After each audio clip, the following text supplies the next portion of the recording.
नमस्कार, मैं हूं मनोज मानस। स्वागत है आपका हमारी खास पेशकश जिसमें हम बात करेंगे वक्फ एक्ट की। इसके बारे में विस्तार से बात करेंगे। दरअसल 18वीं लोकसभा के पहले मानसून सत्र में काफी हंगामा हुआ है। पहले बजट को लेकर काफी बवाल हुआ है, फिर नीट पेपर लीक विवाद का मुद्दा संसद में छाया रहा। लेकिन सत्र खत्म होते होते मोदी सरकार के अल्पसंख्यक और संसदीय कार्य मंत्री किरण रिजिजू ने एक ऐसा बिल पेश किया जो कि नए सियासी समीकरणों के बनने की वजह बन सकता है। और यह बिल वक्फ कानून में संशोधन से जुड़ा है। आखिर यह बिल क्या है और कैसे इस बिल में बीजेपी की एक राजनीतिक प्लानिंग और संकेत मिल रहे हैं, देखिए वक्फ एक्ट का यह बवाल, सवालों की ढाल।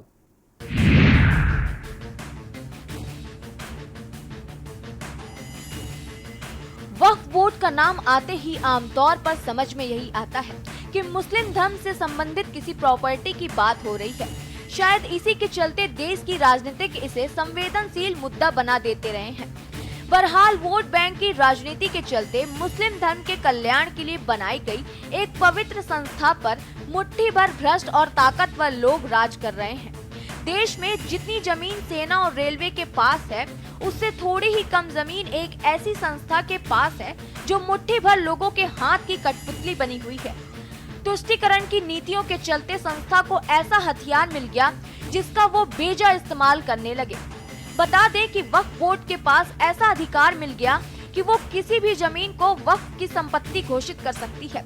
और अगर आपकी जमीन पर बोर्ड ने दावा कर दिया तो आप रिलीफ के लिए कोर्ट का सहारा भी नहीं ले सकते।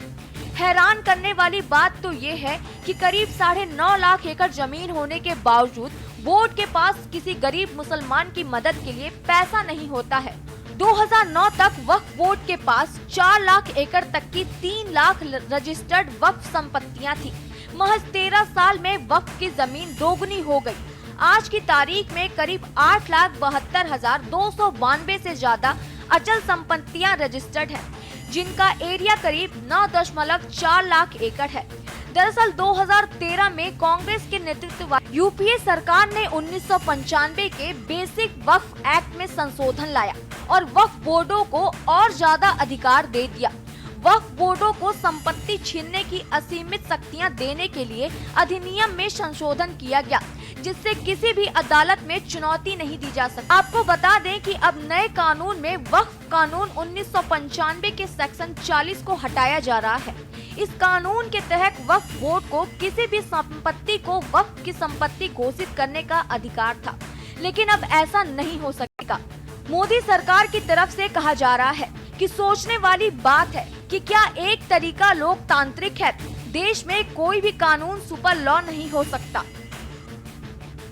स्पेसिफिकली मुस्लिम का वर्ड क्यों इस्तेमाल किया गया है? क्योंकि वक्फ जो है, वक्फ एक इस्लामिक ड्यूटी है एक्चुअली। तो इसीलिए उसके अंदर जो है मुस्लिम्स को उसके मैनेजमेंट के लिए, उसकी गवर्निंग के लिए मुस्लिम्स को इसलिए स्पेसिफिक किया गया है। जहाँ जैसा आपने क्वेश्चन पूछा कि इसके ऊपर क्या इफेक्ट पड़ेगा, तो जहाँ तक है सरकार ये चाह रही है इसके अंदर कि इसके अंदर दूसरे धर्म के लोगों को भी शामिल किया जाए। तो जब ऑलरेडी क्लियरली तौर पर ये वर्ड स्पेसिफिक है वक्फ एक्ट के अंदर कि क्योंकि मुसलमानों के ज़रिए ये आवाम की भलाई के लिए ज़मीन दी जाती है और ये मुसलमान ही इसको गवर्न करेंगे। देखिए, वक्फ के तहत जो प्रॉपर्टीज़ हैं वो कॉन्स्टिट्यूशन से प्रोटेक्टेड है। वक्फ में जो प्रॉपर्टीज़ हैं वो वक्फ से मुतालिक जो कानून है, शरीयत एप्लीकेशन एक्ट 1937, जिसको हमारे कानून ने, हमारे संविधान ने मान्यता दी है। देखिए, जो 1995 का वक्फ एक्ट था उसमें कुल 44 अमेंडमेंट किया जा रहा है, 44 बदलाव किए जा रहे हैं। वोहरा और आगा खानी मुस्लिम्स को भी अब मान्यता दे दी गई है। वक्फ को अनिवार्य रूप से घोषित करना अनिवार्य कर दिया गया है, यानी अगर आप प्रॉपर्टी वक्फ डिक्लेयर कर रहे हैं तो बाकायदा उसको लिखित में स्टैम्प पेपर पर डिक्लेयर करना होगा, गवाहों के सामने होगा। तो वक्फ प्रॉपर्टी कब हुई है, कब वो दान की गई है, किसने दान किया है, कब दान किया है, किसके सामने दान किया है, इसका प्रॉपरली जो है लिखित इसका दस्तावेज बनेगा। महिलाओं को भी अब इस पर पूरा उनको अधिकार मिल गया है। पहले क्या हो रहा था, बाय द वे, किसी महिला को बच्चा नहीं है तो अपनी ज़मीन अपने भतीजे को, भांजे को, बहन के बच्चे को नहीं दे पा रही थी, वो प्रॉपर्टी वक्फ में जा रही थी। अब बिना महिला की सहमति के आप प्रॉपर्टी नहीं ले सकते हैं, उसको वक्फ डिक्लेयर नहीं कर सकते हैं, उसमें महिला की सहमति जरूरी है। संशोधन में क्या है? वक्फ संपत्ति बनाने की शक्तियों पर अंकुश। वक्फ संपत्ति के रूप में नामित करने पर प्रतिबंध।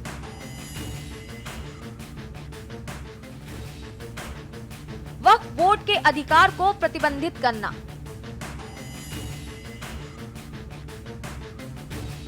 वक्फ बोर्ड की संपत्तियों के दावों पर सत्यापन जरूरी। वक्फ संपत्तियों के मैनेजमेंट और ट्रांसफर में बड़ा बदलाव संभव। कानून में संशोधन की वजहों का भी जिक्र किया गया। जस्टिस सचर आयोग और के रहमान खान की कमेटी का हवाला। लोकसभा में विपक्ष के हंगामे के चलते पेश किया गया वक्फ बिल अटक गया है। अब ये बिल संयुक्त संसदीय समिति यानी जेपीसी को भेजा जाएगा। बिल के प्रावधानों पर विपक्षी दलों की आपत्ति के बाद अल्पसंख्यक कल्याण मंत्री किरण रिजिजू ने सदन में प्रस्ताव रखा कि इस बिल को ज्वाइंट पार्लियामेंट कमेटी को भेज दिया जाए। लोकसभा अध्यक्ष अब दोनों सदनों के सदस्यों की एक संयुक्त संसदीय कमेटी बनाएंगे, जो इस विधेयक के पहलुओं और सांसदों की आपत्तियों पर विचार करेगी और संसद को अपनी सिफारिश सौंपेगी। ये बिल जो इंट्रोड्यूस हो रहा है, ये अध्यक्ष महोदय बहुत सोची समझी राजनीति के तहत हो रहा है। अध्यक्ष महोदय जब लोकतांत्रिक तरीके से चुने जाने की पहले से प्रक्रिया है तो उसको नॉमिनेट क्यों किया जा रहा है? वहीं जहां अन्य धार्मिक जो मसले हैं, बॉडीज़ हैं, उनमें कोई गैर बरादरी का नहीं आता है। मान लीजिए वक्फ बोर्ड में गैर मुस्लिम को शामिल करने का औचित्य क्या बनता है? और अध्यक्ष महोदय, इतिहास के पन्नों को अगर हम पलटें, अगर आप जिला अधिकारी को सब ताकत दे देंगे, उन इतिहास के पन्नों को मैं नहीं पलटना चाहता हूं कि एक जगह पर एक जिलाधिकारी महोदय ने क्या किया था, उसकी वजह से आज और आने वाली पीढ़ी तक को भी सामना करना पड़ा। गवर्नमेंट कह रही है कि हम महिलाओं को दे रहे हैं। मुझे यकीन है कि आप बिल्किस बानो को और ज़किया जाफरी को मेंबर बनाएंगे, मुझे यकीन है। मैं आपसे जानना चाह रहा हूं सर कि ये जो आप बिल ला रहे हैं, आप देश को बांटने का काम कर रहे हैं, जोड़ने का काम नहीं कर रहे हैं। आप दुश्मन हैं मुसलमानों के, उसका सबूत ये बिल है। Thank you sir. आपके माध्यम से खास करके कांग्रेस पार्टी को कहना चाहता हूं, ये अमेंडमेंट आज सरकार इस सदन में ला रहे हैं, एक तरीके से आप लोगों ने जो भी कदम उठाया है, आप लोगों ने जो भी चाहा है, वो आप नहीं कर पाया, वही चीज करने के लिए हम आज ये अमेंडमेंट प्रपोज किया गया है। अब जब मैं इसका विवरण दूंगा तो आप बिल्कुल सहमत होगा मैं जो आपके सामने में बात रख रहा हूं। और दूसरी बात, इसमें हम लोग सब चुने हुए प्रतिनिधि हैं। मैं अपना बात तर्क रखने से पहले ही बताना चाहता हूं, इस बिल का समर्थन कीजिए, करोड़ों लोगों का दुआ मिलेगा।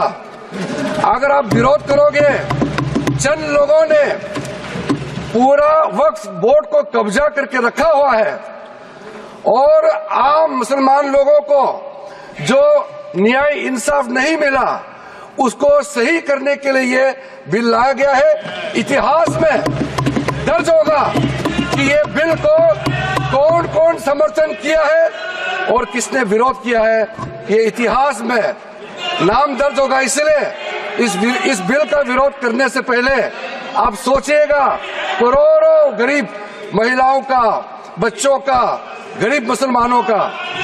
सर, सबसे पहले मैं सर जो खामियां ये 2014 से लेकर के आज तक ये 1995 अमेंडमेंट एक्ट के बारे में मैं सिर्फ नहीं कह रहा हूं, हमसे पहले कांग्रेस के जमाने में भी कई यहाँ इस मुद्दे को लेकर के कमेटियां और अलग अलग जगह में इसका विवरण किया गया है। सबसे पहले सर 1976 में वक्फ इंक्वायरी रिपोर्ट पेश किया गया था और 1976 वक्फ इंक्वायरी रिपोर्ट में जो बड़ा रिकमेंडेशन आया है मैं आपके सामने में पढ़ के सुनाना चाहता हूं। 1976 वक्फ इंक्वायरी रिपोर्ट में कहा गया है सारा वक्फ बोर्ड्स जो है मुतवालिस के कब्जे में चले गए हैं, उसको डिसिप्लिन करने के लिए प्रॉपर कदम उठाया जाना चाहिए। सदन में सरकार का पक्ष, इस विधेयक का अब शीर्षक रखा गया है संयुक्त वक्फ अधिनियम प्रबंधन सशक्तिकरण।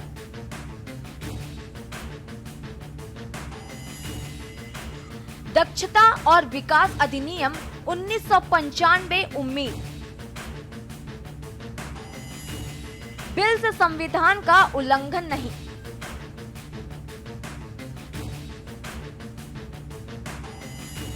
किसी धर्म में दखल नहीं।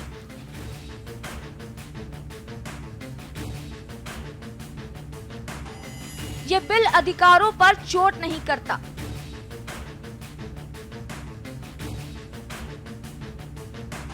वक्फ बोर्ड पर कुछ का कब्जा।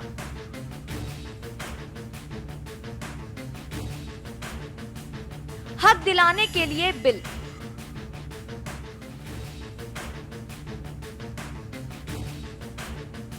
सब समर्थन करें, दुआ मिलेगी।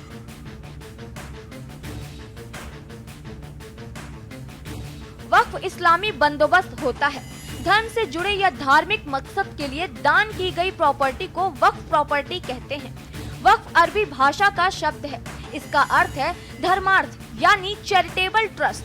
ये ट्रस्ट अपनी मिल्कियत वाली संपत्तियों से होने वाली आमदनी का इस्तेमाल धार्मिक कामों के लिए करते हैं। भारत में ऐसे बंदोबस्त वक्फ एक्ट के तहत आते हैं।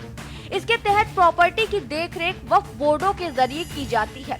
एक बार दान कर दिए जाने पर प्रॉपर्टी वापस नहीं ली जा सकती। उसका इस्तेमाल धर्म से जुड़े कामों के लिए ही होता रहता है। मनमोहन सरकार में वक्फ कानून। हर साल वक्फ संपत्तियों का सर्वे। सर्वे का खर्च राज्य सरकार उठाती है। सर्वे में गैर मुस्लिम की प्रॉपर्टी है तो गैर मुस्लिम पर यह सर्वे लागू नहीं होता। Supreme court. 2013 में वक्फ एक्ट के सेक्शन में 6 बदलाव। गैर मुस्लिम की जमीन सर्वे में आती है तो वक्फ के ट्रिब्यूनल में ही चैलेंज करना पड़ेगा। दरअसल इस सिलसिले में मुस्लिम शब्द का खास तौर पर इस्तेमाल क्यों किया गया? ऐसा इसलिए है क्योंकि वक्फ इस्लामी ड्यूटी है, इसीलिए मुसलमानों को इसका मैनेजमेंट दिया गया है। सरकार दूसरे धर्मों के लोगों को इसमें शामिल करना चाहती है। हालांकि वक्फ एक्ट 1954 साफ साफ कहता है कि मुसलमान जनता की भलाई के लिए प्रॉपर्टी दान करते हैं और मुसलमान ही उनकी देखरेख करेंगे। वक्फ संपत्तियों को नामित करने के लिए गवर्निंग बोर्ड को ज्यादा ताकत देने के लिए 1995 में फिर 2013 में इसमें बदलाव किए गए। इसके तहत बोर्ड की शक्तियों से जुड़े मौजूदा कानून की धारा 40 को खत्म कर सरकार वक्फ बोर्डों में मुस्लिम महिलाओं, गैर मुस्लिमों की नुमाइंदगी तय करना चाहती है। विवाद की क्या वजह? देश में कुल 32 वक्फ बोर्ड हैं। इनके बीच तालमेल के लिए सेंट्रल वक्फ काउंसिल बनाया गया। यह वक्फ बोर्डों के कामकाज के मामलों में केंद्र सरकार को सलाह देती है। वर्ष 1995 में वक्फ एक्ट में बदलाव किया गया। हर राज्य केंद्र शासित प्रदेश में वक्फ बोर्ड बनाने की मंजूरी दी गई। देश में कुल वक्फ बोर्ड के पास करीब 8 लाख एकड़ जमीन है। साल 2009 में यह संपत्ति 4 लाख एकड़ हुआ करती थी। इन जमीनों में ज्यादातर हिस्सों में मस्जिद, मदरसा और कब्रिस्तान है। दिसंबर 2022 तक वक्फ बोर्ड के पास कुल 8,65,644 अचल संपत्तियां थी।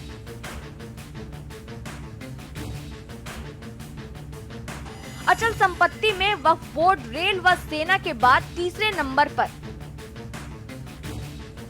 बता दें कि वक्फ अधिनियम 1954 में पारित किया गया था। मौजूदा अधिनियम में बड़े बदलाव का प्रस्ताव है, जिसमें वक्फ बोर्ड में मुस्लिम महिलाओं, गैर मुस्लिमों की नुमाइंदगी देना शामिल है।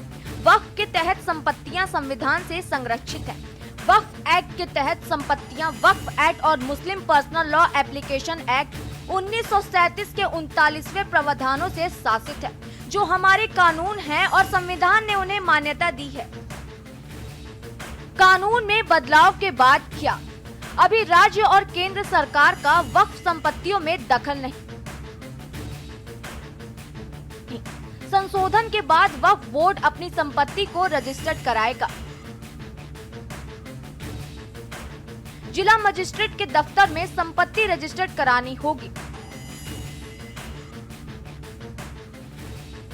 जिससे संपत्ति का मूल्यांकन हो सके।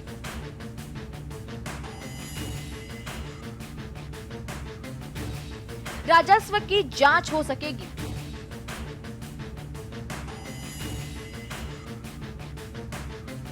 नए बिल में प्रावधान सिर्फ मुस्लिम ही वक्फ संपत्ति बना सकते हैं। बोर्ड के स्ट्रक्चर में बदलाव किया जाएगा।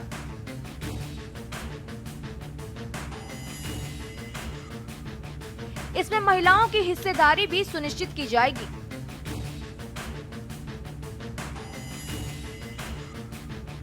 राज्य में वक्फ बोर्ड में महिला सदस्य शामिल होंगी।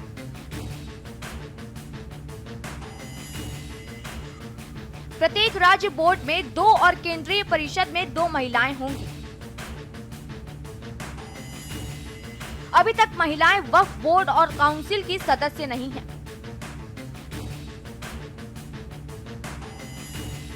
जिन जगहों पर वक्फ बोर्ड नहीं है,